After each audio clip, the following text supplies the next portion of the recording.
the sport's ultimate peak for the second time in 3 years. The parade of the defending champion Gamecocks has them ready to begin their next journey. And it starts tonight here in Memphis on the banks of the mighty Mississippi as they get set to take on Memphis. And it's all a part of the Hoops for St. Jude Tip-Off Classic. All the ticket sales going to benefit the St. Jude Children's Research Hospital here in Memphis. South Carolina, undefeated a year ago. They are atop the preseason poll again this season as they get set to take on Memphis. Hi, everyone, and welcome courtside. I'm Beth Mowens, along with Debbie Antonelli. We've got the #1 ranked team in the preseason poll with us tonight. They've got 4 starters returning from last year's championship team, and perhaps the best 6th player in the country in Malaysia, Fulwiley, with that bench spark. I mean, loaded with talent, 10 McDonald's All-Americans. This is a fun team because they're electric in the open floor, because Malaysia Fulwiley can go. Coming off the bench, nearly 12 points a game. She's exciting, and she's added to her game. She's becoming more consistent, according to Dawn Staley. We know she's got the big play. We know she's got the flash. But every day, bringing the D. Every day, making the next play. Every day being consistent. That's what she's getting out of her now sophomore superstar. They lost Camila Cardoso to the WNBA draft. Ashlyn Watkins is suspended from team activities, awaiting the resolution of her legal situation. And how about on the other side for the Memphis Tigers? Excited for the challenge in this exhibition matchup led by Alacia Smith. I know Alacia Smith.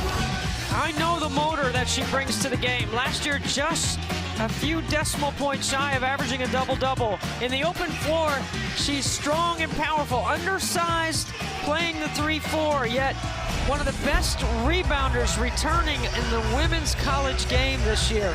You're going to see her get battle-tested inside against a taller South Carolina lineup, but that doesn't mean that she won't have her chance to get in there and mix it up on the glass. A little different look than we've known over the past decade for the dominant run of the South Carolina Gamecocks that have been so focused on working inside out with All-American centers until one perhaps emerges this year.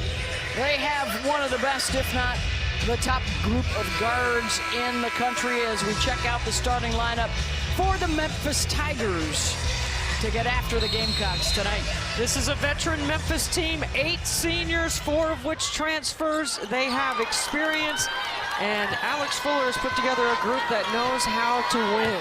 They'll be tested against the experience and the playmaking ability of this really talented South Carolina team.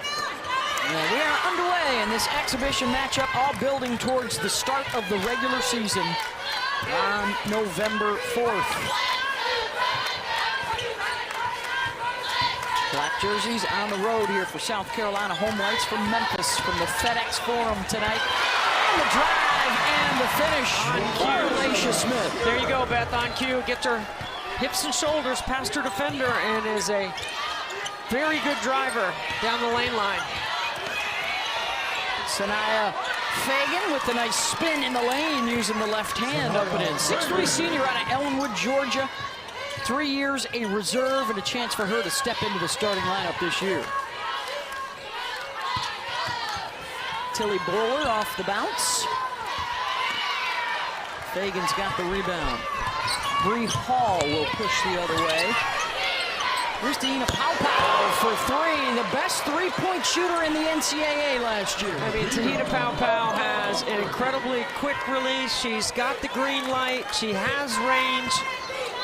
I think every time she shoots it, she's going to make it outside the arc. Her 5th season, and her maturity makes all the difference in the world for Dawn Staley's club. As Dawn embarks on her 25th season as a head coach, 17 of them at South Carolina. We were talking to her about it earlier today. It seems odd that she's been a coach that long. She didn't even want to be a coach when she came out of the WNBA. Actually, she was still a player coach while she was at Temple. The drive and the dish back outside. Bowler will attempt the 3. That's off the mark. Well, here's what South Carolina does. They speed you up, they make you uncomfortable, they guard really well, and there's a wide open triple, and that is like playing horse for Te-Hina Pow Pow. Couple of threes early for her. AP said she was an honorable mention All-American last year. The basketball writers thought she was a second-teamer. Well, she's a preseason pick on the first team, and Malaysia Fulwiley is picked on the second team. In the SEC. In the SEC, I'm sorry, yes. And you know, Malaysia Fulwiley, we featured her in the Open. She comes off the bench to lead this undefeated team last year as a freshman off the bench was absolutely amazing. Just because you watched her grow as the season went on, right? It was really fun to watch what she was able to do, and we expect high expectations for her again this season as a sophomore. A flair for the spectacular. We should see her shortly. Pow Pow off the cross, gets in the lane. Chloe Kitts keeping it alive. Second chance around it out, and it will stay with Carolina. Now they're going to reset the shot clock, I believe, up to 19. Chloe Kitts to inbound. The junior from Florida had the double-double in the national championship game last year.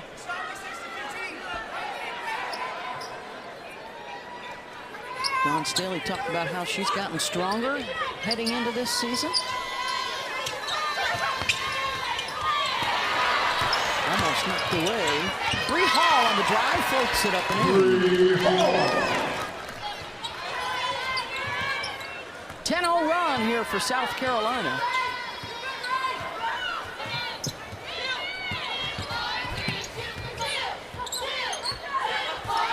Raven Sims, the sophomore from right here in Memphis, Bartlett High School.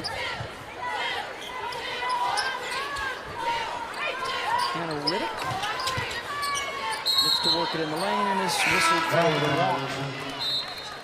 Alex Simmons now in her second season here at Memphis. A fifth place finish a year ago after 5 years of success at Gardner-Webb, where she was Big South Coach of the Year. I called her Alex Fuller. That's her maiden name and her time at the University of Tennessee. Alex Simmons, of course, has had great success. She could have taken any job. She believed this was the one right here. You know, Katrina Merriweather had the job before her, who went on to Cincinnati. This was a great opportunity for Alex, who is a bright, young, up-and-coming coach. She loves the talent that she's been able to bring in, Beth. You know, when you can bring in talent, you can make your practices more competitive, and that's how you get better. Learned about competitive practices at Tennessee. I'd say so. Pat Summit, where she was a part of their last 2 national championship teams. And a foul called on Smith her first.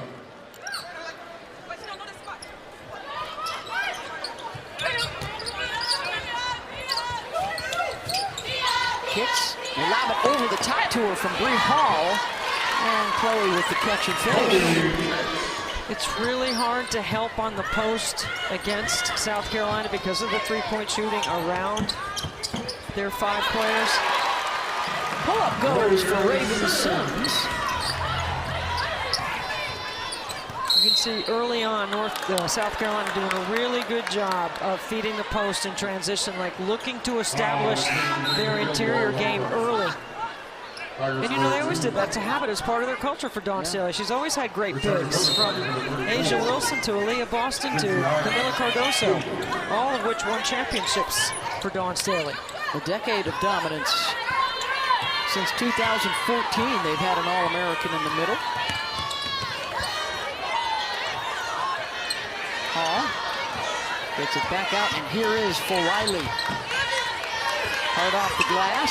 Another second chance opportunity. Malaysia with the cross and the scoop up and in. And there it is.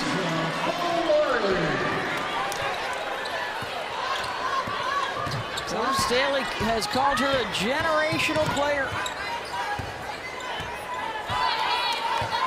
Showed flashes of that in her freshman campaign.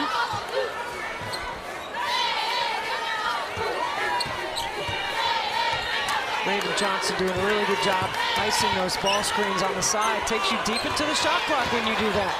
Down to 2 and a foul with 2 seconds on that shot clock.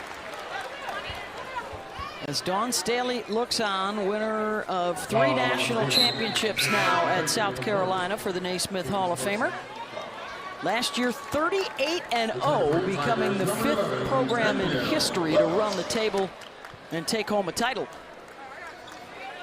And how about the last 5 years, Debbie? The Gamecocks are 167-9 for their record.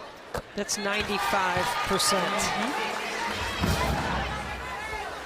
I remember when Dawn was doing the Drive for 5 and trying to get people to come to Colonial Life Arena, and now they're sold out. Good luck. Led the nation in attendance 10 years in a row. The excitement around the game has just grown exponentially. She's been at the forefront of it with this South Carolina program. It's because she recruits well, and Joyce Edwards is one of those recruits. Yep. Highly touted out of the freshman class. 6'3" and can play multiple positions. I've been looking forward to seeing her. Hoop Girl says she's the #2 recruit on the ESPN tote board. 16-5, South Carolina. Hot start. Malaysia Fulwiley. How about this? Shot fake, sidestep, cross it over, floater, scoop shot, all of it at once. Hot off the presses, the AP Top 10 has South Carolina on the top. UConn, can they stay healthy with Paige, Beckers, and AZ Fudd? Then USC, Juju Watkins, joined by Kiki Iriafa, the Stanford transfer. Texas is next with Madison Booker and the return of Rory Harmon. And then UCLA, how about Los Angeles? 2 in the top 5, followed by the Irish, LSU, Iowa State, NC State, and Oklahoma. SEC with 7, and the ACC and the Big Ten with 6 teams each in the top 25. Yeah, there's a lot of teams that can win, and that's what we've wanted. We've wanted more competitiveness. We've wanted people paying attention. We've got all of that right now this year, and it should deliver. I'm excited about the season. I'm excited about October 15 to launch it here in Memphis.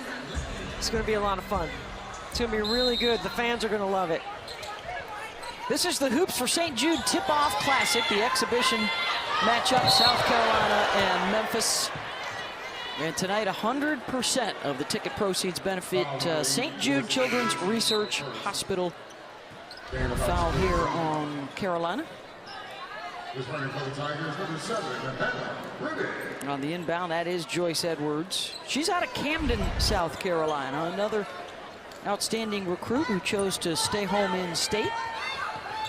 6'3", long, athletic. 3 times the South Carolina Prep Player of the Year. Dawn says she just knows how to play. Pass into the paint, and now back out. Shot clock winding down. Bowler. That won't go. Weak side rebound. And South Carolina comes out with it. Marianne Dowda, the transfer from Arkansas, spent 2 years with the Hogs, now with the Gamecocks. There is Edwards, second chance. They're missing some gimmies here early on, but they are crashing the boards. Well, that's a trademark of Dawn Staley's teams, right? Always on the offensive boards. Rebounding with South Carolina is usually the top of the scouting report for most opponents. You have to be able to stay with them on the glass.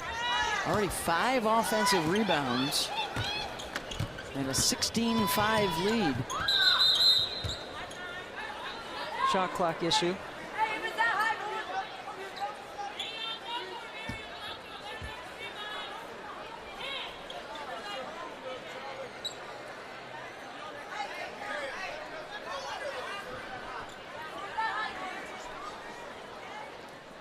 Alex Simmons, the head coach for Memphis in her 2nd year.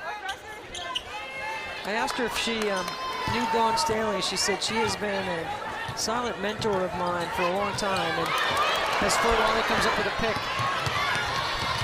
Fulwiley takes it all the way. One of the things that Alex told me is, you know, I asked her about what she did this summer to get herself ready. She said, I studied Dawn Staley's teams the last 3 years. I did a deep dive on all their statistics and all their analytics. And what I learned is that we have to be a better three-point shooting team, and we also have to be better at our rebounding numbers. And she said those are two characteristics that she learned from her deep dive on a study of Dawn and what Dawn has done with her program to be able to reach the elite status that she's reached. I thought that was really interesting that she had taken the time to do that, but that was her summer project. So much of this game, right? Not just the players, but the coaches. What are you doing when nobody else is watching, when the spotlight's not on, to get yourself improved for the following season?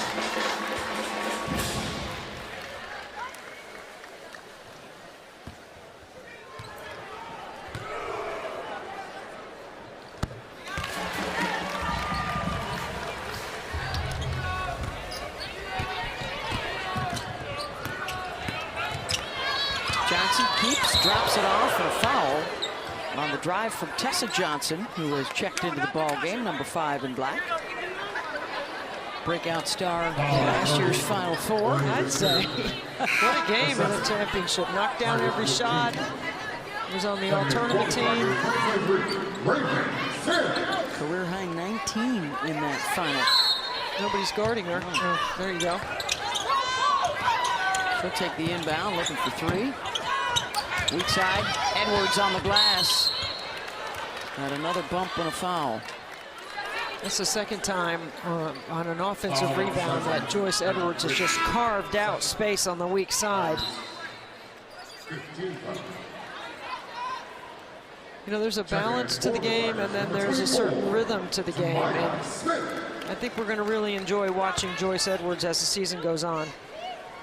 And I say that because you're going to see she already has an incredible skill set, and there's always an adjustment. I don't always think it's a struggle. I think it just takes time to find that rhythm with your teammates, takes time to find that balance in your role.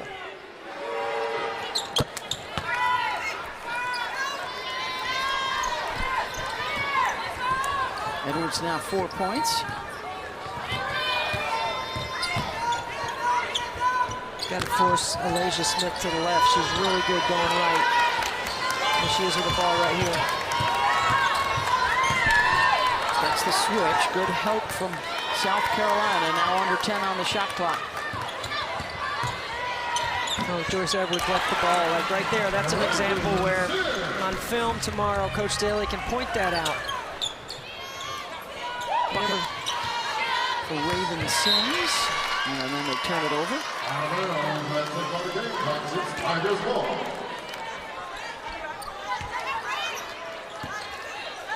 You got to keep the big picture in mind on October 15, right? I mean, Dawn Staley said she really didn't know how good her team could be. They've been playing against their highlighters, which is their scout team, and those guys are good.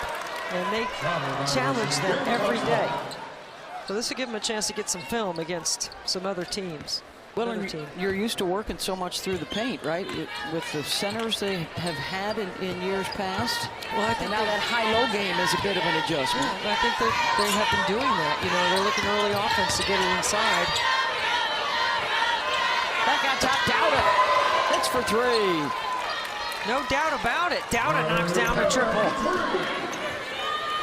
Started at Arkansas last year, averaged 10 points, 6 rebounds a game. Fulmore unable to connect.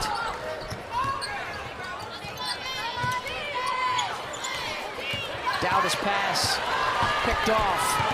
Smith working on Pow draws the foul. Yeah, Alasia Smith is a downhill, very physical, undersized, but can play also on the perimeter. This is her 5th year with Alex Simmons. Also checking in number 21, Latasia Williamson checking in here for Memphis, and Bree Hall returns for South Carolina.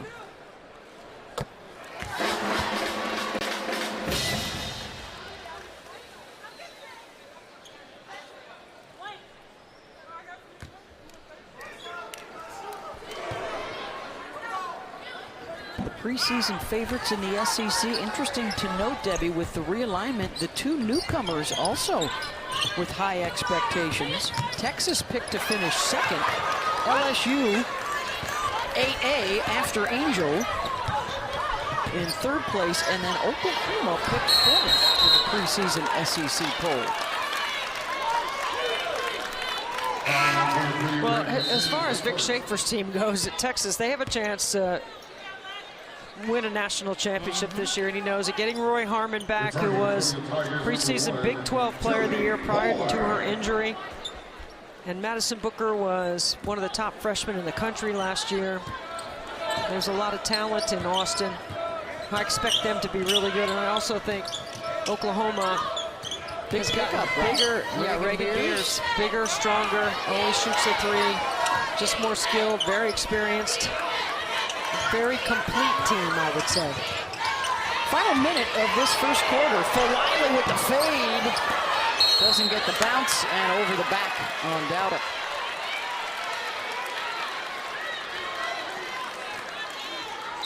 Foul on the 30. Carrying Dowda. A second. Free throws. Quinziah Fulmore, the senior out of Greensboro, North Carolina, transferred in from Towson. Taking it to South Carolina, number 25, Reagan Johnson. Sakima Walker has come on for South Carolina, the 6'5" senior.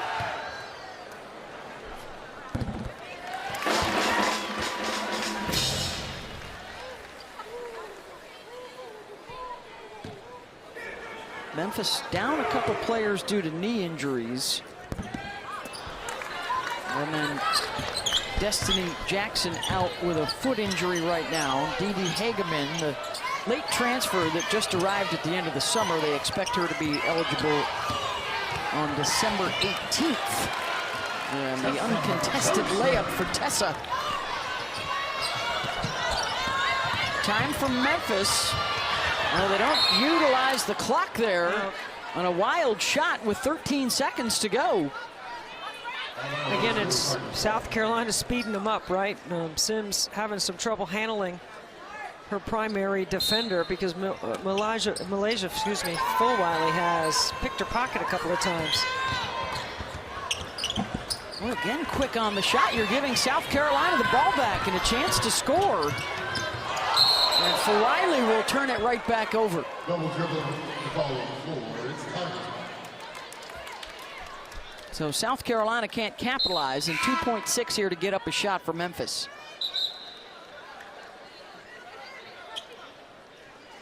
Returning for the Tigers, number 34. South Carolina gonna press up right here. That's backcourt. Oh, backcourt violation. No, backcourt. Backcourt violation. Gamecocks ball. Preseason. That's right. October 15. It's an exhibition.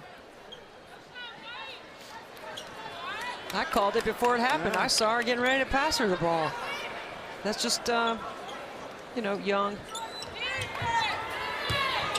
Edwards. No, I don't think she got it off in time. 25-11.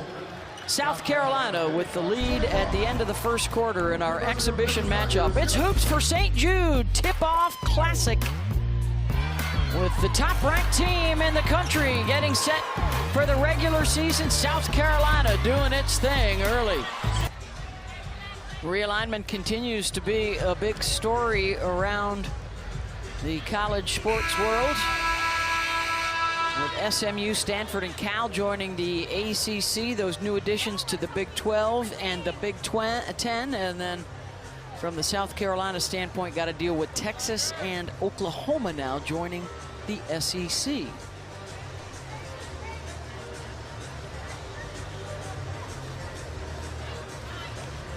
Have a little bit of a shot clock issue over there.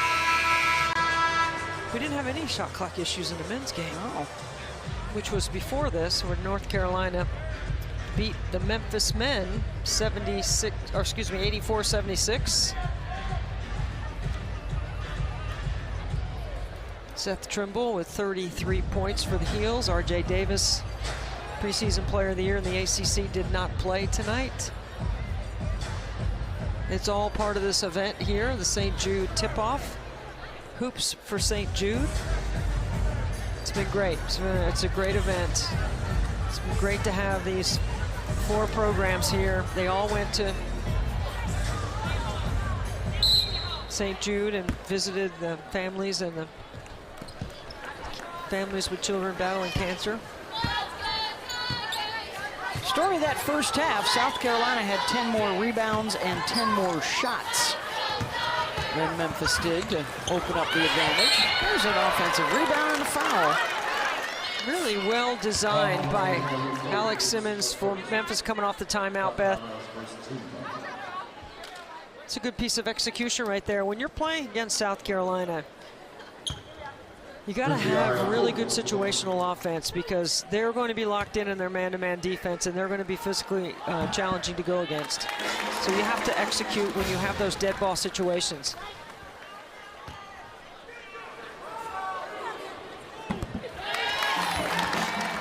Gonzaga hits the second. Raven Johnson hasn't been able to get going yet offensively. There she goes right there. Boom. One of the top point guards in the country bangs that out off the board. Now in her junior season out of Atlanta. Starting to feel more comfortable, Debbie, in a vocal leadership role, which her teammates and coaches are urging her to take on this year.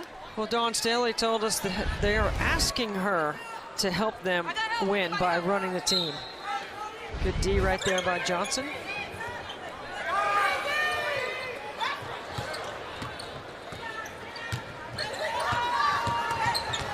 Sims to the lane and one. Really nice job of turning the corner on that handoff.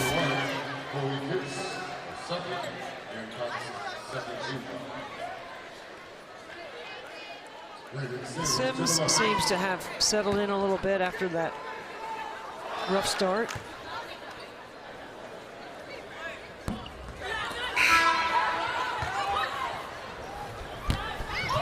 Kitts able to rebound the miss. Trying to establish Walker inside. Right back to Tessa Johnson, high off the window. That's South Carolina basketball. Playing through the post, burying your defender, and an early run to the rim. Really good set here for Alasia Smith going to her right. Working in the paint and tossing it up and in is Hannah Riddick, the senior from Canada.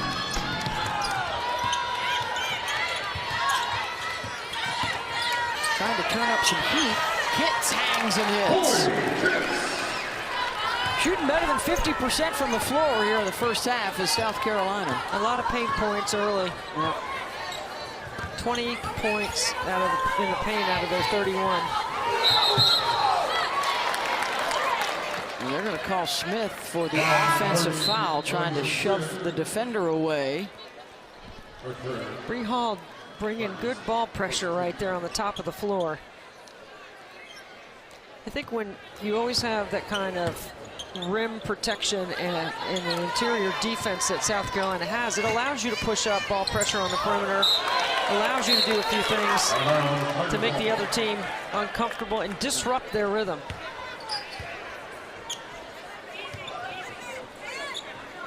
Gamecocks turn it over.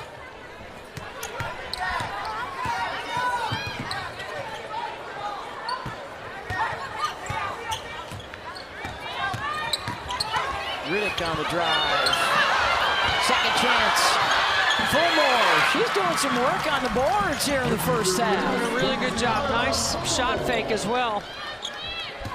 You have to be careful about over-penetrating, and when you force rotation, it opens up the glass, and that's what Memphis has done the last couple of possessions, playing downhill in their offense. Walker spins to her right. Takes the contact, draws the foul.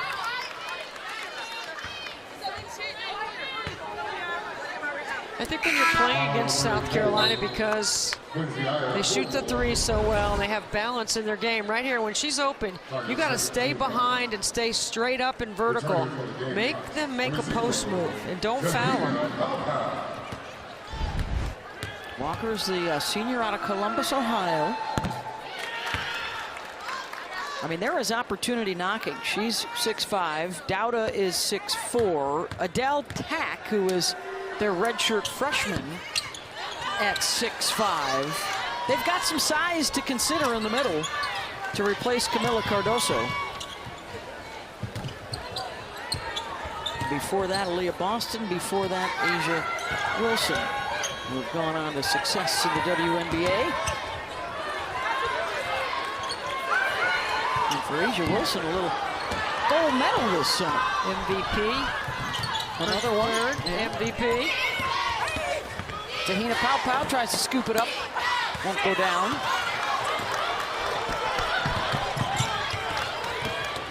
Welch into the lane. Oh, almost came down with another old board. And now the leak out for Bree Hall. Bree Hall.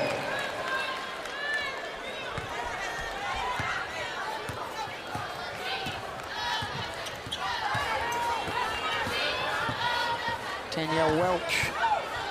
She'll pull up from 15, knock it down. I mean, get to the nail, pull it up, stick it from 15 is right. Timeout, Memphis.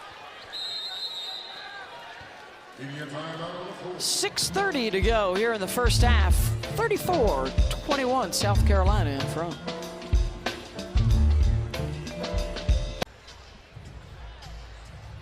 There's your preseason poll in the American Athletic Conference, with South Florida the expected winner, followed by North Texas, Rice, and Tulsa. I've already seen South Florida practice down in Tampa. Did you sneak in there? I didn't have to sneak With in, Coach? I was invited. Oh, you got the invite. Yeah. I actually got to drop a couple of plays while I was there in practice. Brother. So, you know, Jose Fernandez cut me loose with the starting five. This is going to be a fun South Florida team to watch. Sammy Puisis is back, one of the great shooters in our game. Victoria Blazik, I'm sorry, Victoria. And then, of course, Romy Levy, who is preseason pick for Player of the Year. Yep, along with Tamisha Lampkin from North Texas. They're the defending regular season champs. Yeah, Jose Fernandez plays one of the tougher non-conference schedules that sets his team up for success in the conference. They should be good. They've got interior scoring, they've got more depth, they've got speed, they've got more experience. They're long. I think they're going to be really solid, not just in the AAC, but I think on the national scene as well. They are well coached, other than his decision to allow you to call some plays at practice. But he liked what I drew. He might run a few of those things. hey, North Texas and Rice also got votes in that poll. Rice, of course, the defending tournament champs. They got Malia Fisher coming back. Tulsa, Delaney Crawford. Texas San Antonio, Jordan Jenkins. So that's some good talent around the conference. And Alex Simmons hoping that her Tigers can surprise some folks, perhaps, and flirt with a bid to the NCAA tournament this year. Well, Alex definitely has a formula that has proven to be a winner with her championship teams in the Big South at Gardner-Webb. I've watched her in practice. She's vocal, she's clear, she understands what she needs, she has a great vision. She's one of the bright young coaches in our game.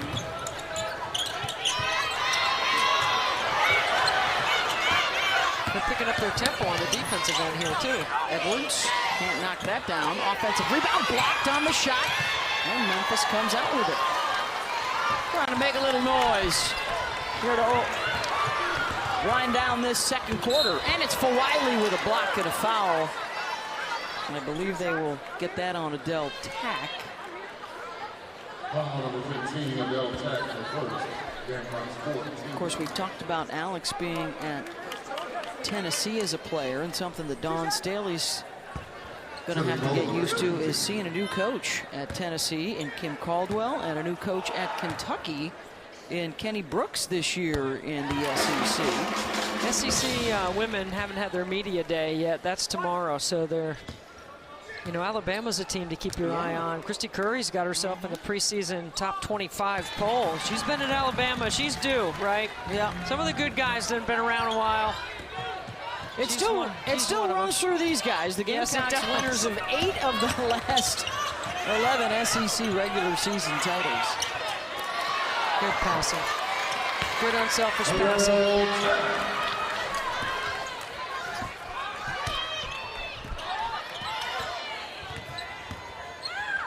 Welch spins into a double team.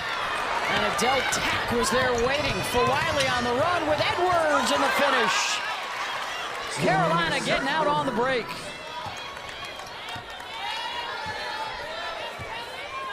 Good assist for Malaysia.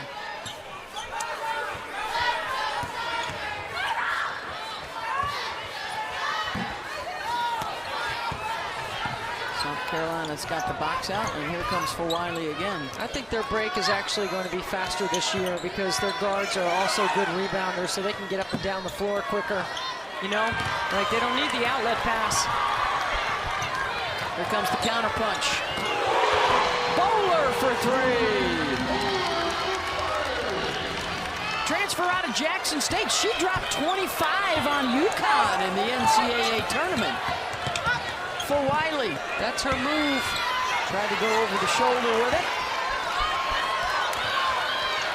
Memphis can get this under 10. Looking for another triple. Bang!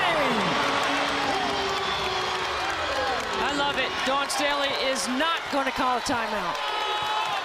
Another bowler bomb, and it's an 8-point game. Play through it. Figure it out.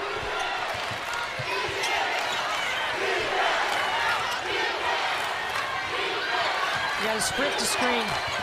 Fulwiley off the hesitation, the no look. No, Edwards cleans it up.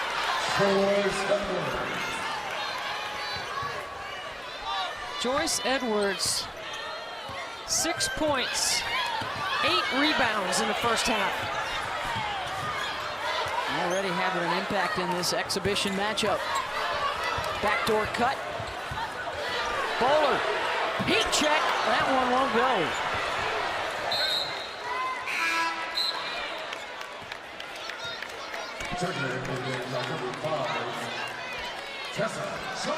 Fans courtside telling Tilly, keep shooting it. He's hit a couple threes here. And number 22, Gamecocks. Making their run, right? I mean, that's what basketball is. It's about runs, and South Carolina going to their horns. Chloe Kidd, 17-footer. Dawn Staley working the officials in mid-season. She's not waiting to the regular season.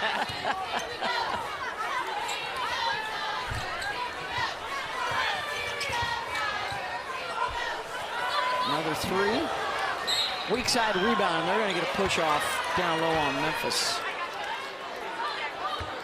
Foul number 4, brings the Island for her second. Target's 13 foul.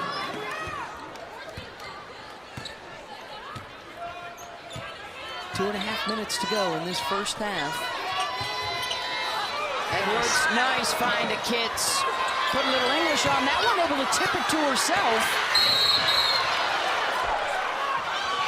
And then a foul called on Memphis. There's that push that Dawn Staley was asking for. She got it. She's over there laughing because she pretty much set this one up.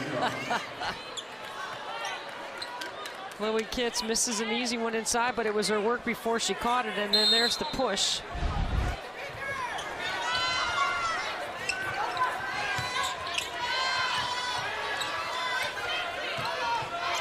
You can see the cadence for South Carolina's picked up a little bit on the offensive end, right? Welch with a nice block, and they'll take it. I mean, when you reject that screen, you got to go on a straight line drive, and that's what Raven Johnson did. Rejects the screen, but good recovery on the weak side.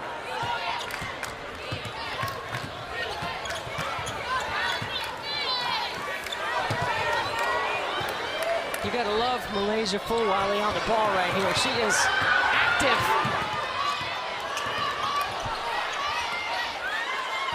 Doubles down, helping out defensively. Last touch by South Carolina. So when you have Fulwiley on the ball, you can't just dribble. You got to move it. You got to find ways to enter into your offense, because she is single-handedly disrupting the rhythm of and timing of Memphis offense. Good work off the bounce for Fulmore. That's one of those situational offensive possessions I'm talking about. You got to be able to score on those against South Carolina. We got 6 points and 5 rebounds. Pow pow. Pow pow with Fulwiley's move. Yes, she's got 8.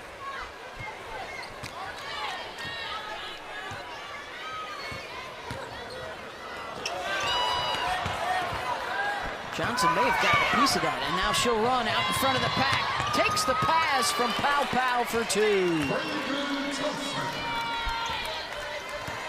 Terrific balance.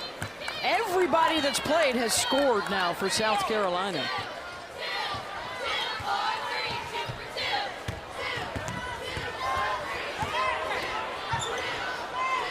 They're forcing tough shots.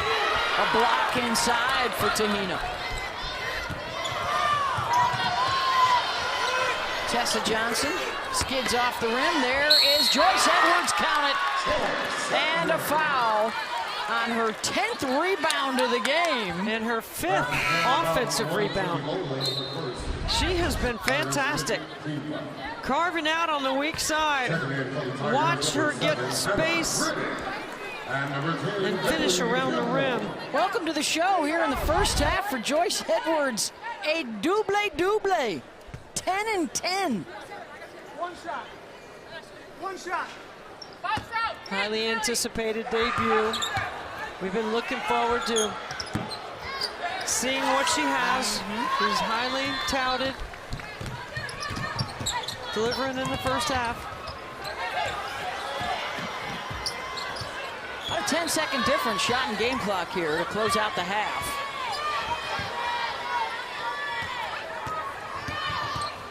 Riddick spins. Another piece of that ball from Tessa. Chance for 1. This Raven right there leading, getting the ball, being aware of time to score. Kitts spins down to the low block. Offensive rebound, second chance, count it! And a free throw coming with 1.4 seconds. Weight room bucket right there by Chloe Kitts. This is just good communication between Raven and Kitts. Reads it the whole way, and it's a good job backdooring from the high post, drawing a foul, getting to the free throw line. Smart. Strong half for Chloe, too. 8.7 rebounds.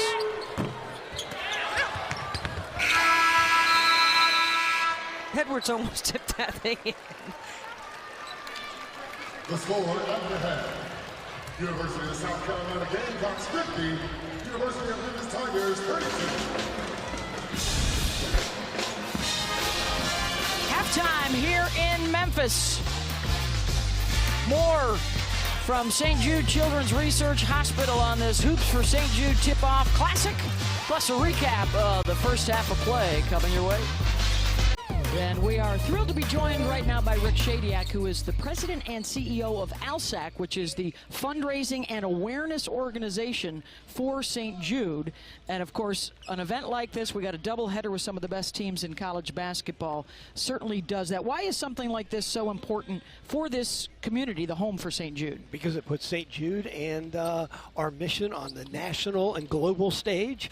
We got a great basketball game. It creates awareness about all the great work that's being done every single day in St. Jude Children's Research Hospital. Now, this isn't your only sporting event. You use sport as a catalyst to promote all of the wonderful things that you're doing here. Why is that so important to connect sport to what you do? Well, you think about the FedEx St. Jude Championship, which is our PGA golf stop. We're also associated with the Ladies PGA Tour as well. We've got our big St. Jude Memphis Marathon weekend, which is our largest single fundraiser. So we raise money and we raise awareness. this puts us on that stage, so people know about what goes on at St. Jude Children's Research Hospital, and it allows us to stay true to that foundational promise that no family will ever receive a bill from St. Jude, not for treatment, travel, housing, or food, so mom and dad can focus on helping their child live. Really incredible, and it's an 80%, up to 80% effective now in helping these kids that come through St. Jude to be long-term survivors. You talk about the awareness, people obviously watching at home, but these players, these student athletes also come for a visit. What do you see in the long-term benefit of that for these student athletes? Well, these kids are going to go on. Some of them are going to go into the professional ranks in WNBA or the NBA. Others are going to become professionals in business and things like that. We want them to know about St. Jude. We turn them on to our mission. And look, if St. Jude's not their jam, then I hope some other really cool cause is, and they can go out and use their platforms to rally people behind these causes. I saw these kids interact with our kids, and it was remarkable to see how engaged they were. Each one of the coaches had a particular connection at St. Jude. I mean, Hubert Davis met a family from North Carolina, and Penny Hardaway has become extremely close with several of our patients, including Nick London, and Nick was a really amazing basketball player, high school basketball player, and he got cancer. And he had to change his dreams, and he became a rapper, and he started writing music and singing, and he's quite the star these days. And, I spent some time with Dawn Staley, and Dawn is amazing in herself. I don't think there's a more powerful person in sports right now than Dawn, and I'm in awe of her, to be perfectly honest with you, because I am a diehard basketball fan. But just to hear how inquisitive she was about the mission and the perseverance that it takes for some of the doctors and the nurses to be able to deal with the kind of seriousness that we deal with every single day at St. Jude. I always think giving is a skill, and you're teaching these young players here representing all these 4 teams why it's important.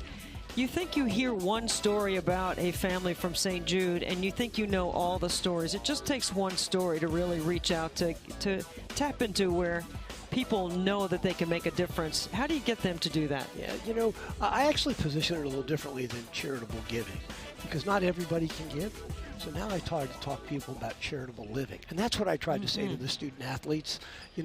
Even if you're not in a position today to give, you can live charitably. And that means to serve, okay?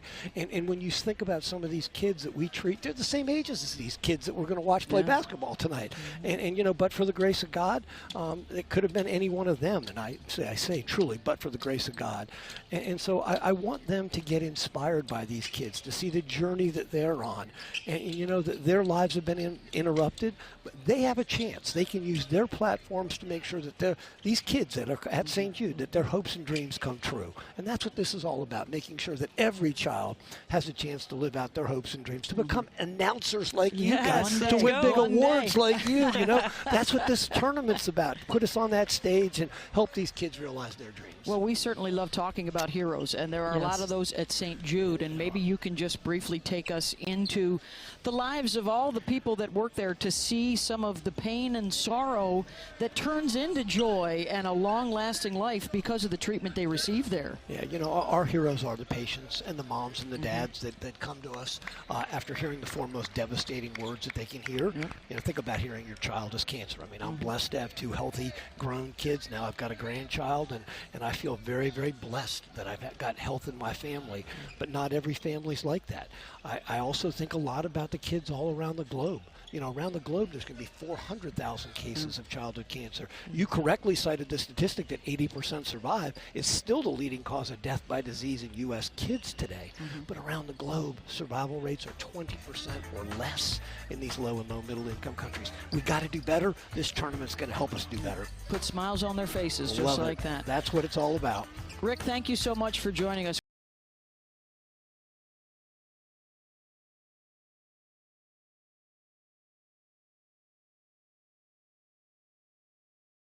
We are getting set for the start of the 3rd quarter. South Carolina leading Memphis at the break, putting up 50 points in that first half.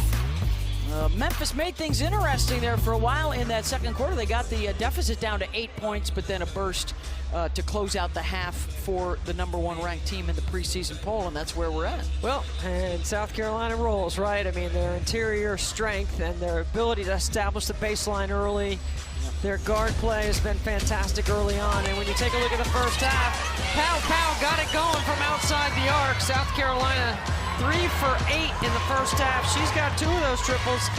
Just good balance by playing inside out Fulwiley with a bag of tricks. And then the interior play of Joyce Edwards, the rookie, the #2 rated recruit in the country. 10 rebounds, 10 points, 5 offensive rebounds. On the other side, this is Memphis scoring in transition, knocking down triples, playing with some pace. Bowley from outside the arc. Tilly Bowler. There's a look at your first half stats. South Carolina shooting 51%. Neither team was shooting a whole lot of threes. Advantage Memphis at the free throw line. A lot of rebounds leading to a lot more shots for South Carolina as they dominated in the paint. They put up a 50 spot. We're at the half, getting set to get things rolling again here in Memphis after this. Right here. That's right. That's right. One of us deserves a medal. Getting ready to go. I'm not really sure which one. You can take the medal. I deserve a cocktail for 29 years. More than one. South Carolina opening up the second half with a bucket for Chloe Kitts. She was strong in that first half, flirting with a double-double. I think Chloe Kitts is always solid. You know what you're going to get. She plays with a high motor. Got another rebound, too, to go along with that bucket. Joyce Edwards, the freshman, had an actual double-double. 10 points, 10 rebounds in that first half. 8 points for Te-Hina Pow. She had a couple of triples. Bree Hall here on the drive. Tilly Bowler had 11 with a couple of threes to lead the way for Memphis. And they'll start out with another 3 here, knocking it down. So South Carolina giving up a couple of triples in transition tonight. And, you know, that's the college game now, right? You don't just sprint back to the paint and then match up. You got to match up earlier, especially finding and locating those shooters in transition. That was Tanyelle Welch with the bucket. Looking for some paint points. And Sanaya Fagan fouled. It's just like one wave of interior scoring punch after another, right? I mean, it's first post down, bury your defender in the rim, play through the post.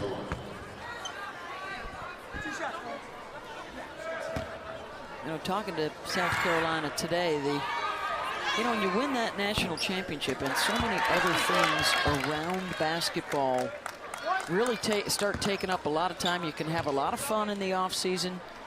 You go to the White House. Dawn Staley went to, I think we counted 5 different fashion weeks in 5 different cities, and there's a lot going on. And to refocus and re-energize and get yourself going again to start out the next season is something that can be a challenge. I think we did discover her kryptonite, though. Yes. You think we discovered? I think we did. I think it's in the form of Tom Brady. She called him perfect. Tried to meet him at the Olympics, I think. Well, you know what? They're getting ready to play in Vegas to open the season, and Tom Brady is now a minority owner of the Vegas Aces and the Vegas Raiders today announced. Talk turkey with Dawn Staley when she gets out there. Of course, she spoke about the competitive fire that burns in this group, because after you go undefeated and win a national championship, a lot of folks think you're going to take it easy and relax. And this group loves to compete and get after each other in practice.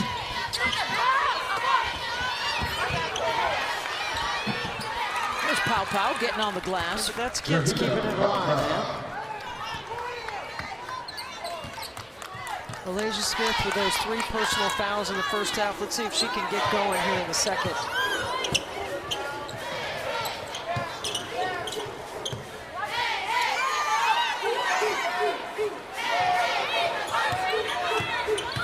Good backdoor cut.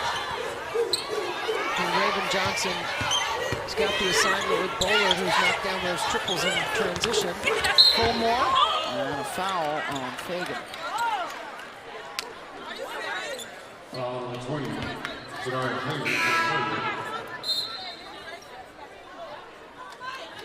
They got 4 starters back. And when you've got, you know, a lot of All-Americans that have been in reserve roles for a bit, they are ready and anxious to step up. Well, is it everybody except 2 players, right? Were prep All-Americans? They have 10 McDonald's All-Americans, and Chloe Kitts is not one, but remember, she reclassified, so if she'd stayed in high school, maybe she could have been an 11th. So the depth is still certainly there for South Carolina. SID. That game, by the way, against in Vegas will be against Michigan, and then we have them on ESPN November 10th against NC State. It's the perfect reason for Tom Brady to go to the game. It's Michigan. That's right, Michigan man. We tried, Coach Daly. Fagan gets a nice bounce off the front of the rim.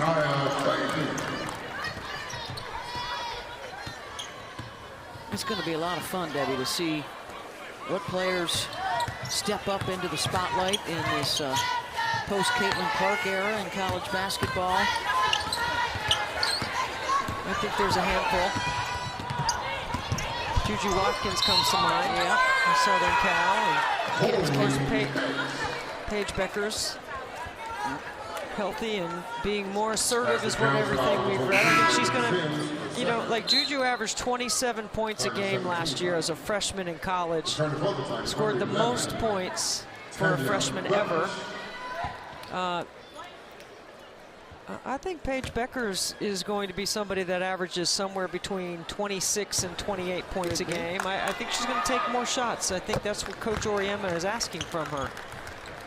And she's going to have healthy talent around her. You can just keep going through the list. We've got a lot of household names in the game. Yep.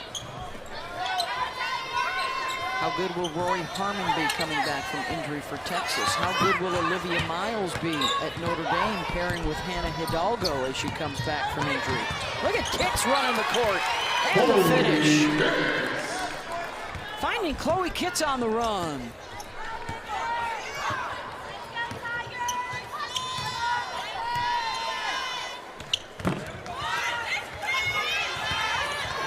Fulmore, work on the glass, gets Riddick.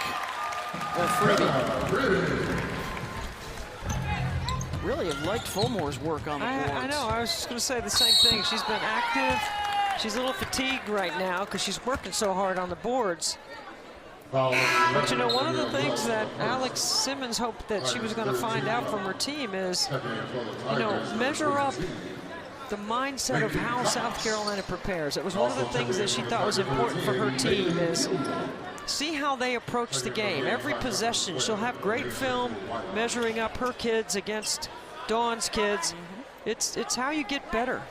You know, you put yourself in this situation. Now, South Carolina did owe Memphis a game, and this is a perfect situation for Alex Simmons. You're in your second year, you're still building your culture, you know what you need to win, and then you match yourself up after spending what I already reported was taking a deep dive on her summer project, like studying Dawn Staley's system for the last 3 years and what made them so successful. I think, and you play this game and it doesn't count. That's great. Exhibition here at the Hoops for St. Jude Tip-Off Classic.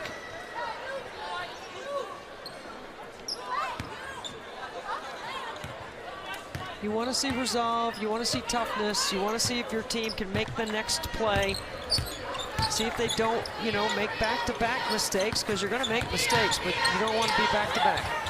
Fulwiley finds Edwards up and over her head. Nice cut. You are going to have a hard time moving her off the block when she gets in the paint for Edwards, the freshman.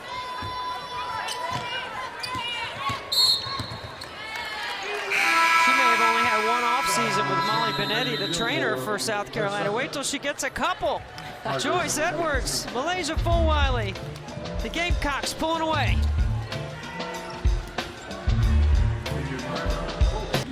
Back here at FedEx Forum in Memphis for our exhibition matchup. South Carolina with the lead over Memphis. One of the big storylines, of course, that will be following early in this new season. Tara Vanderveer retiring as the all-time wins leader at Stanford, which means Gino Auriemma is now just 3 wins away from tying Tara for to pass on the all-time list. Wow. I checked on Tara Vanderveer a couple of weeks ago, and all I got back was a picture of her skiing. She's enjoying her retirement. Water skiing, yes. Yeah, that could happen. What, 3 games into the season to tie it? I believe would be against North Carolina, and then a 4th game would be Fairleigh Dickinson. Oh, look at Fulwiley turn the corner. Nice. I mean, like a running back. I say this about Kelsey Mitchell of the Indiana Fever all the time. Shoulders over your thigh pads like a running back hitting that offensive line when you play the game low to high like that. What acceleration. And going left. Great line from Dawn when we talked to her at shoot-around today. Malaysia's learning to play the plays in between the spectacular. We see so many highlight reel plays. Now she's trying to master the mundane as well and make it look easy for what the rest of us is not. Right. You know, you don't have to have the highlight to be a productive player. And I think the other thing is, you know, last year, you know, you and I had South Carolina at North Carolina early in that ACC-SEC challenge. And remember, Fulwiley was put on the bench, and it was because of defensive reasons, and you're not seeing that. Like, it's a turning point in her career. It's a measuring stick for her moving forward in her maturity, and that's a point you can always go back to and look at what she was before, and then at that moment when Dawn said, no, if you don't play defense, you're not playing. And it could have been the trigger that changed her trajectory, honestly. Because she's steep on her trajectory. It's high.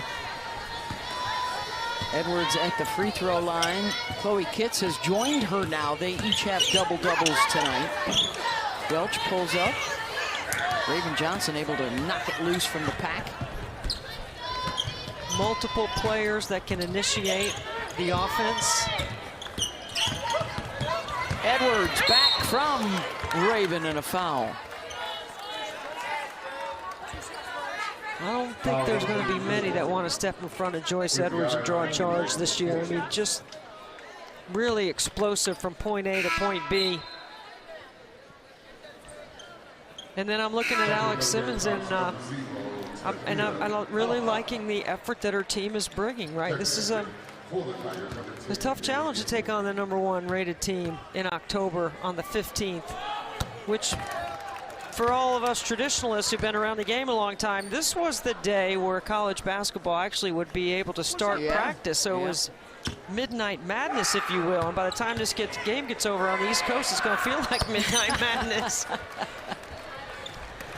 Second game of our doubleheader. The men ran a little long, and North Carolina's win over Memphis.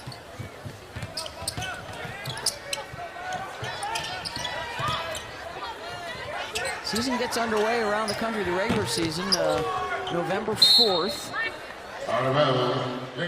South Carolina's schedule includes, well, we talked about Michigan and NC State. They're also going to play UCLA, Iowa State, Duke, UConn, Texas twice in the league, and then they are home for their lone matchups with LSU and Oklahoma.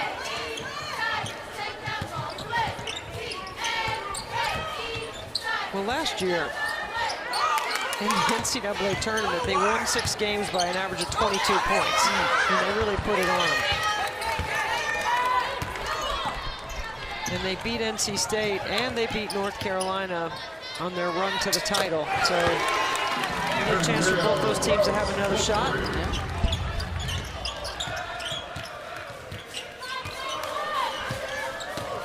That Memphis bucket ends a 10-0 run as Fulwiley is fouled on the drive. Foul number 11 is on the third. Returning for the Tigers, number 22 is Lincoln Cox. 2 shots, players. Here we go, White. The other thing we asked Dawn about was, you know, with all of the magic during last year's regular season and then the carryover, the worldwide attention over the summer with the way the WNBA played out, and another Olympic gold medal for Team USA. She says she feels it. I mean, she's been around the game so long. High demand for women's basketball. There's no holding back. We no longer can accept anything less than the best.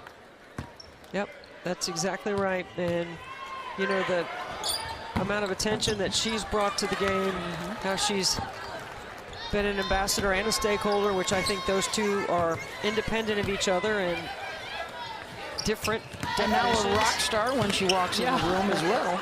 You know what, I jotted a note down. You know, I think this season, because of the WNBA, we'll see a lot of people with signs in the arena. And if you have an arena and you have a women's basketball game, and in your arena you say no signs, please change that rule. Because the signs that we have experienced all summer, there's a little girl in here with a sign tonight asking for Dawn's autograph, and I'm sure she'll sign it for her. I mean, wearing Dawn's Olympic jersey, by the way. How cool is that?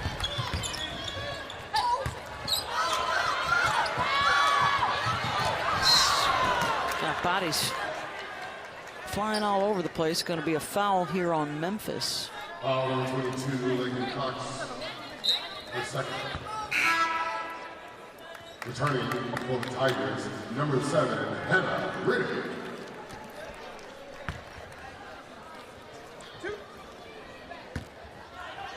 Miriam Dowda, last year's SEC block shots leader at Arkansas.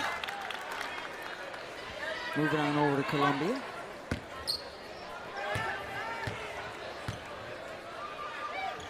It's a nice looking stroke for a big. Checking back in for the Tigers, number 1, Tilly Bowler. Tilly Bowler will come back on here for Memphis.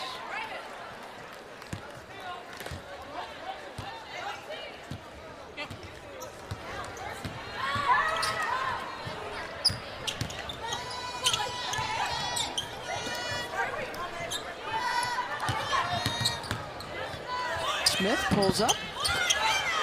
Good box out there for Dowda. And running the floor, Walker took an extra step. Tigers.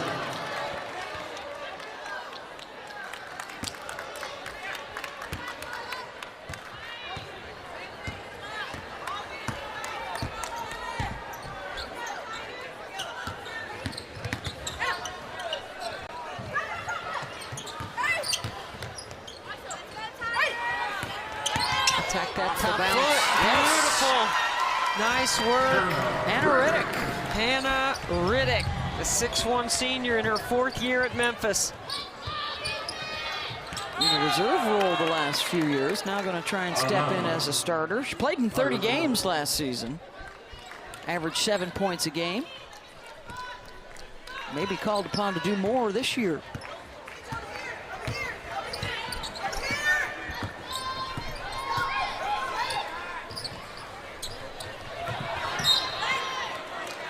Turn it over one time. Gamecocks ball.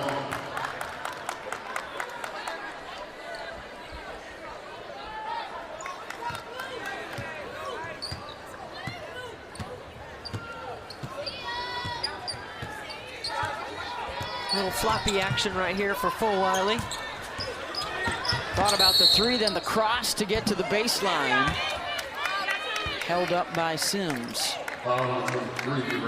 You know, the other thing Dawn Staley talked to us about was who's going to be the go-to. I think you have multiple options, but that was a set right there we have not seen, giving Fulwiley single-double. You know, does she come off the single side or come off the double side? She came off the double side, but she has an option.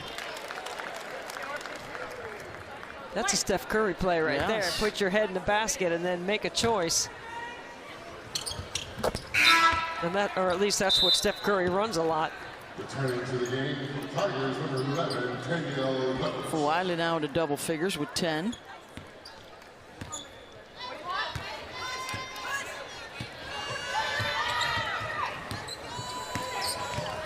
Welch into the double team, draws a foul, and then Fulwiley goes down awkwardly.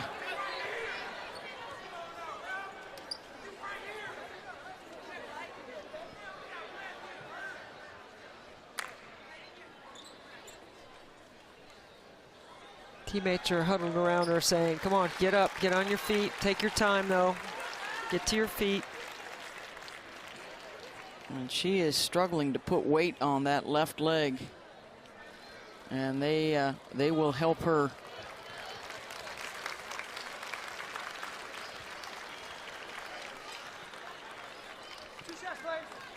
Back to the bench area. Well, certainly the most important thing is to get through this day as twisted the ankle. She's a little shaken up, but you know it's scary. Can take her straight back. Or back to the end of the bench. We'll keep an eye on it. We probably won't see her, though, for the rest of the game. You want to just get through the day healthy, learn some things about your team. But now you start thinking if you're Dawn Staley, right? Okay. Yeah.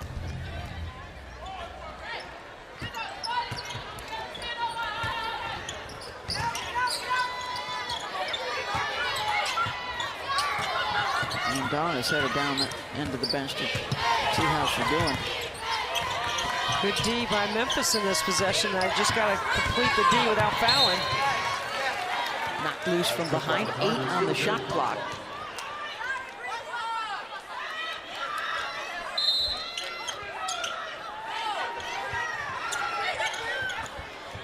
On the inbound, the lay-in is good from Dowdo. You want to go one shot right here. Pistol action.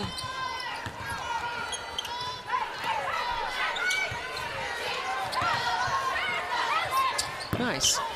Welsh does a good job of creating separation.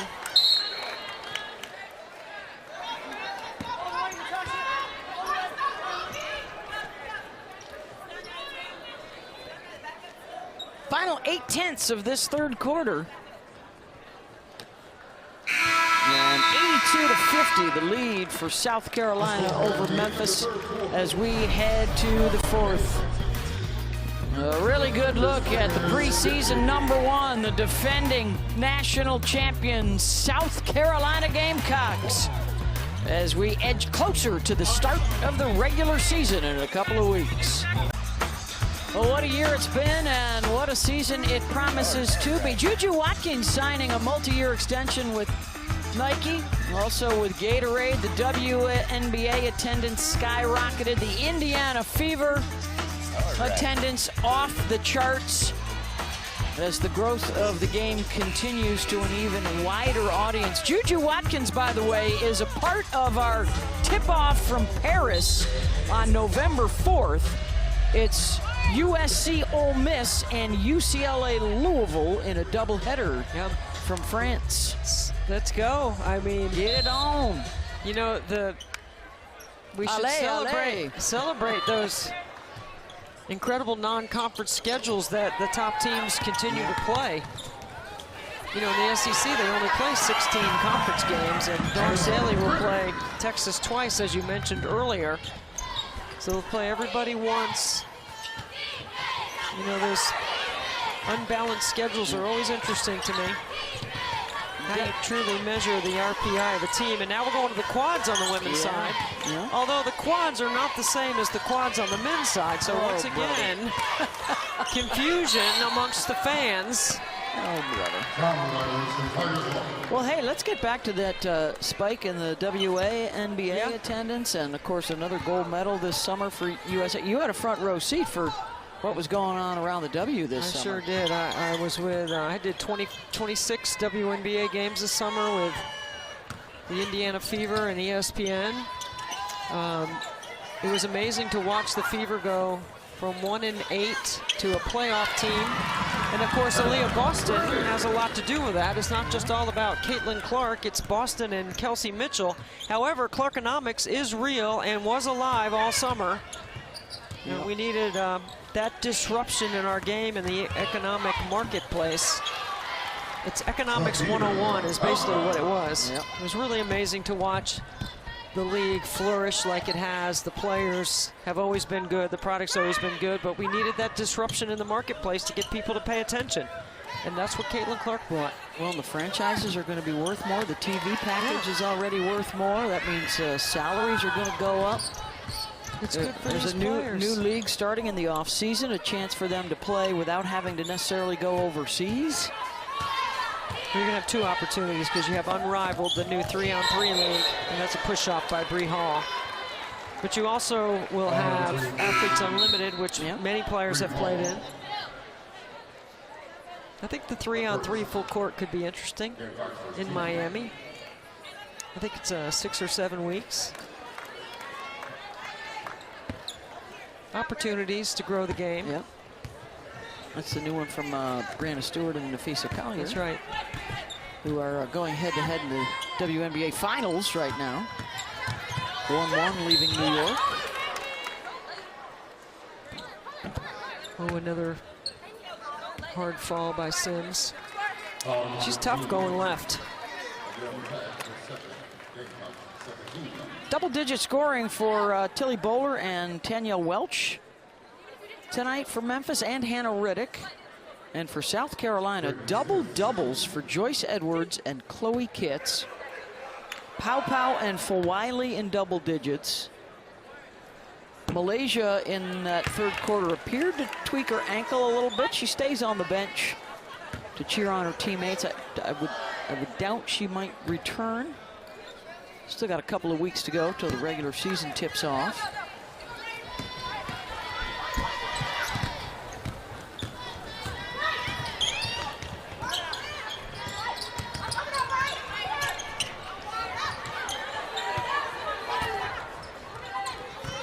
Johnson off the bounce, gets to the rim. Johnson. 10 weeks on Unrivaled. We've just got a text. Oh, there you go. Somebody's listening. Paying attention. It's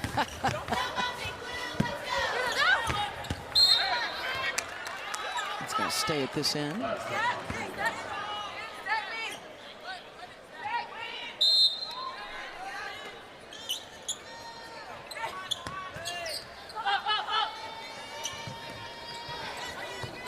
Rick.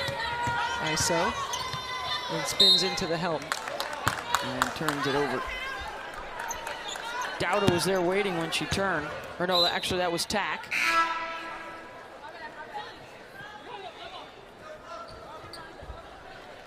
Checking in for the Gamecocks, number 8, Joyce Edwards. And Dawn Stanley coming over to see Alex Simmons right now. I wonder if they're going to talk about what they want to do right here in the exhibition game for the last 7 minutes. We will take the break with them. 7:17 to go. Ladies and gentlemen, turn up. 86-54, South Carolina to lead over Memphis here in the fourth quarter. Exhibition matchup in this Hoops for St. Jude Tip-Off Classic. And Dawn Staley's club looking strong out of the gates here. They're the 3-time national champion coach, 4-time coach of the year with those 6 Final Fours. They have become the dominant force in the Southeastern Conference. And Olympic gold medalist as both coach and player. She will probably go into the Naismith Hall of Fame more than once, which is a rarity, if at all, in women's basketball. Maybe Twitter can help us out with that I one. think that's definitely a conversation. I think Kim Mulkey, the same thing at LSU. Yeah. She's in as a player. Dawn's in as a player. I think they both will be going in as coaches. Yeah, Jerry West just went in for the Third time. third time. It's an interesting conversation, right? Yeah, I think it's going to happen. I think it's just a matter of time with the women. Of course, it was great to see Simone Augustus also going into the hall. Michelle Timms going into the hall. Harley Redden. This is what you call blowing up the screen. You just blow it up. That's what Joyce Edwards did right there. You got to go under, overhead strap, ice jam, switch, drop. There's 8 different ways you can guard a ball screen. You got to decide which one. Can't go through it. Can't go through it. Well, you can, but chances are you'll get whistled for that. Raven Johnson. Edwards, weak side. Drops it off, down low for Tack.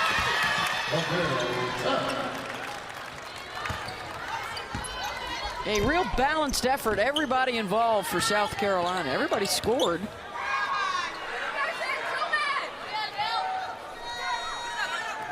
Three ball on the way.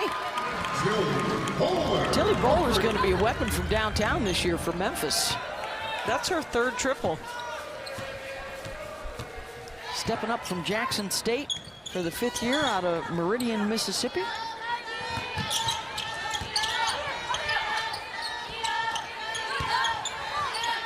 Tack going to work. Offensive rebound. Another one. Fagan with the finish. Nice use of the left on the left side of the basket. Well, their rebounding prowess may continue into the new year. And their guards can rebound. And the other thing is South Carolina has positional size. You know, not just on the interior, but their guard play. They're not small.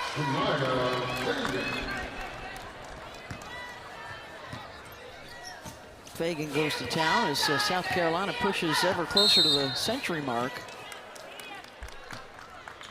Got a timeout here called by Memphis. We'll take a break. Back in a moment.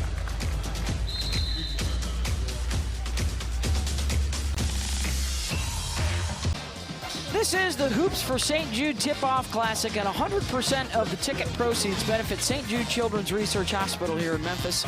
St. Jude leads the way for how the world understands, treats, and defeats childhood cancer. Families never receive a bill for treatment at St. Jude, so those families can focus on the care of their child.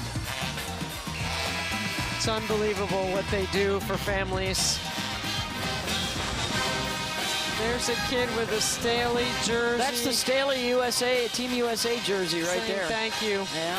Pretty cool. Gamecock fans. I think there was a busload of them here. They look like they sprinkled themselves through the arena. Well, it's just a great trip, and you know, for the South Carolina women and the North Carolina men to come here to Memphis to play this doubleheader to benefit St. Jude. Look at Fagan handling up the floor. Uh-oh, ISO at the elbow. I say uh-oh because she could do that. She's got a nice half hook. Just short on that one.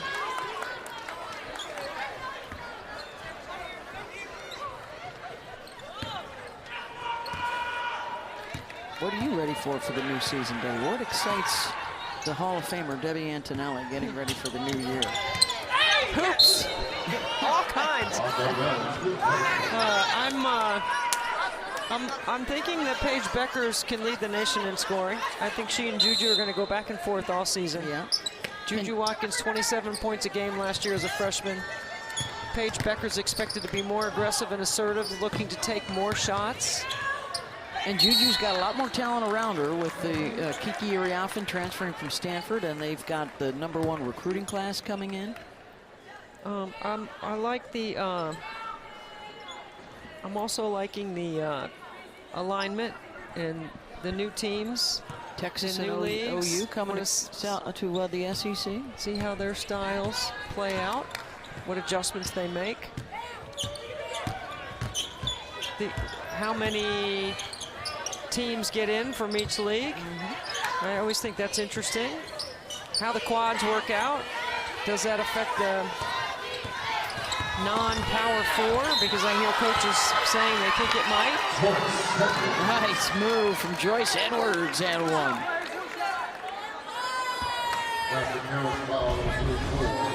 Attendance all over the nation, continuing to grow. I'm looking forward to that. How do the ratings look? Yeah, it's going to be good.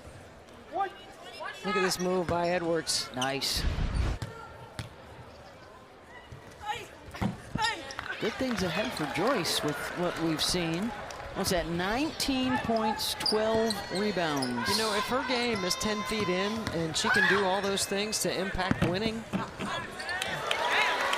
I'm sure Dawn Stanley. Look out. And we didn't really see Raven Johnson get hot. Bree Hall's capable on any given night. They got a lot of ways to beat you. Playing with two bigs right now. Not many teams do that anymore. Walker rattles it in and out. Fagan tries to save. Most teams play with a stretch four, and I would say Dawn Stanley might not have what you call a stretch four, but she can put Bree Hall in the 4 spot, who has size and length, and she can shoot it and stretch it. When you've got the size that South Carolina has, you might not be worried about playing a stretch four when you got other guards that can make threes.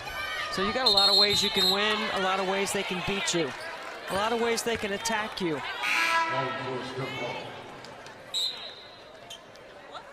Dawn's got options. Dawn's got a lot of options. I love that Lisa Boyer and Jolette Law on the staff are wearing their credentials. I mean, just in case somebody stopped them, I mean, Jolette Law is one of the all-time greats, and Lisa Boyer has been with Dawn Stanley all 25 years. That's great. They're wearing those St. Jude, we won't stop. Well, I love that. Security won't stop you, I don't think, ladies. Following the rules over there, Ben. Yeah. Winston Gandy, Khadijah Sessions, Mary Woolley. That terrific staff that she has at South Carolina.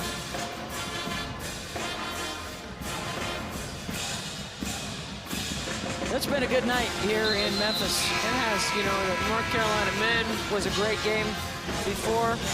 This one, a nice doubleheader, a well put together event for the right reasons, with everyone getting the message right. It's about St. Jude. It's about sharing awareness.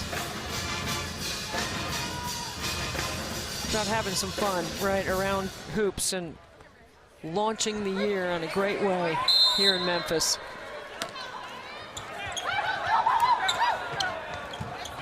Gearing up for the regular season to tip off November 4th around the country.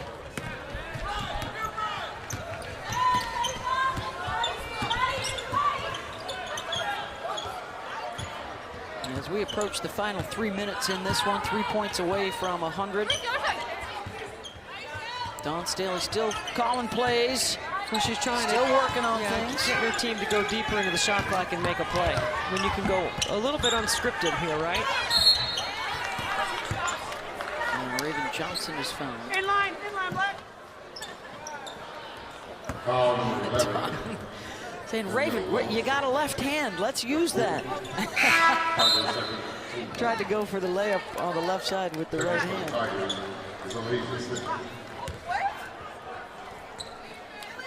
Look at a fresh 20 here on the shot clock. Hall on the inbound. Kitt's offensive rebound and a foul on the floor. Over 50 rebounds now. Foul number 4. Te-Hina, of 50. 19 on the offensive end.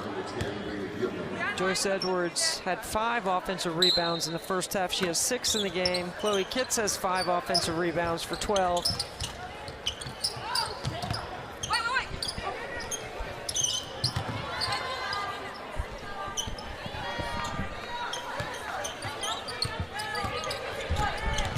Working deeper into the shot clock again. Here comes Hall to the top of the key. Got a hustle. Another offensive rebound. And another. The kick out for 3. Dowda, they're going to get another offensive rebound. No reset. It did not hit the rim. And off the ricochet, Memphis has it. And they'll get the layup out of it.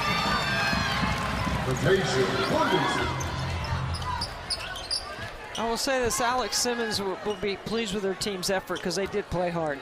They did not quit. That was Latasia Williamson with the bucket. I mean, that's just a lot of size that gets a double bury. 2 feet in the paint, 2 points for the Gamecocks. I mean, that is a deep, put your defender's head in the rim and just go over that left shoulder. This is what I'm talking about, post feeding right here. Watch this. Spin away. Tough. Too much size. And a free throw here to get to 100.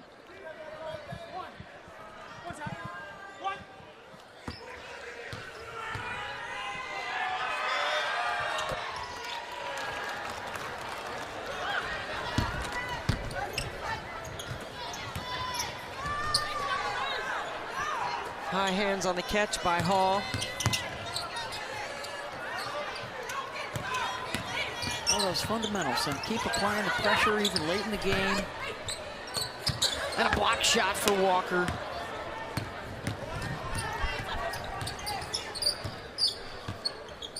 But the Gamecocks know too, that's playing time. There are minutes to be won now every day in practice, right? Well, you like to see competitive practice, that's for sure. That's when everybody raises their level, but South Carolina also has a really good scout team.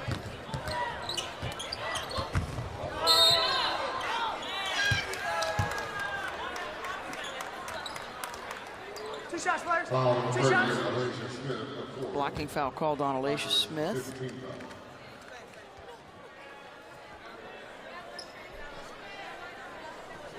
To give Walker to the line. Turning for the Tiger, number 7, Anna Ricky.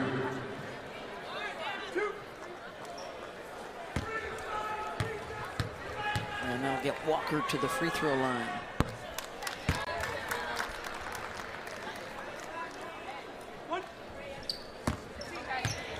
South Carolina shooting 83% from the free throw line. That is a much improved stat over the last couple of years. Look to carry that into the regular season. That's why you say, uh-oh. Big girls dribbling down the middle of the floor, usually, uh-oh.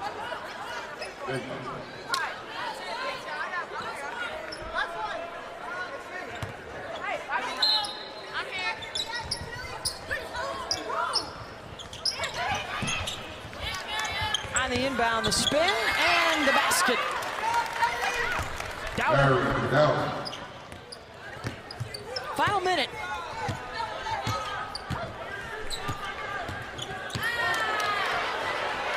Johnson with the pick. And she'll lay it in. Finishing touches on this Hoops for St. Jude tip-off classic to the benefit of the St. Jude Children's Research Hospital here in Memphis. What a game for Bowler, huh? Yeah, I mean, nice. some good stuff to build on. She's got 16.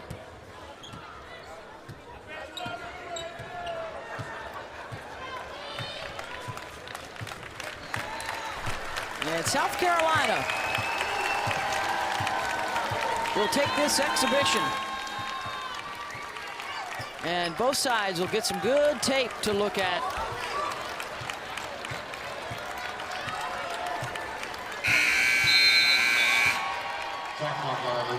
What a start. 106-63, your final. Oh, it was a shot clock violation there. And that'll do it. The final score, University of South Carolina Gamecocks, 106. University of Memphis Tigers, 63. Double doubles for Chloe Kitts and Joyce Edwards today. Malaysia Fulwiley and Te-Hina Pau join them in double figures. 16 for Bowler, 13 for Riddick, and 12 for Welch to lead the way for Memphis. Thanks so much for being with us. For Debbie Antonelli, I'm Beth Mowens. This has been the Hoops for St. Jude Tip-Off Classic as we inch ever closer to the start of the regular season in college hoops.